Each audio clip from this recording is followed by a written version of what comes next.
Deepak Chopra says that success in life could be defined as the continued expansion of happiness and the progressive realization of worthy goals. That comes from his hugely best-selling book, The 7 Spiritual Laws of Success. Today, I'm going to start a series of maybe, I don't know, 7 parts where I look at each of the 7 laws in Deepak Chopra's book, The 7 Spiritual Laws of Success. Today, it's the first law, which he calls the law of pure potentiality. Hi, I'm Thor Chalgren. Welcome to Everyday, a New Thought. Deepak Chopra says of these 7 laws, the number 1 is the law of pure potentiality, is what he calls it. It's the field of all possibilities and infinite creativity. There are other names for it. Maybe you've heard the quantum field, the universe, God consciousness. However you want to define it, it is possibilities. It's joy. It's pure knowledge, bliss, simplicity, balance, invincibility. That all sounds pretty good, right? Who wouldn't want that? The key thing in this law, as Chopra describes it, is that there is no separation between you and this field of pure potentiality, in theory. But there's a problem that, as he describes it, which is that we live in an object-referral way. That's what he calls it. And basically what he's talking about is we take our cue in life from things around us, from situations, circumstances, objects, people, things. And a lot of this is based on the ego, and it's fear-based. And it's also temporary, meaning it only lasts as long as those circumstances last. So that's how many of us live. The opposite of this, as Chopra describes, is self-referral living, meaning knowing who you are, coming from that place of your inner knowing, your inner consciousness, where you get to experience your true being and that self-power that comes from living from who you are. So if self-referral is true power, knowing who you are, and that's having true and permanent power, how do we access that? Well, according to Deepak Chopra, there are 3 ways that you access this law of pure potentiality. The first is silence.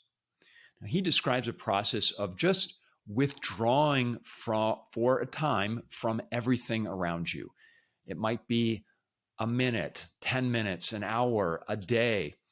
He describes this process of putting yourself in silence so that you're not thinking about things. You're not accessing stuff outside of you. You're just still and available for that consciousness of the universe to be able to settle in with you. The second way that he says that you can access the law of pure potentiality is to go into silence, where you meditate for a certain amount of time. Now, Deepak Chopra, he's a big meditator.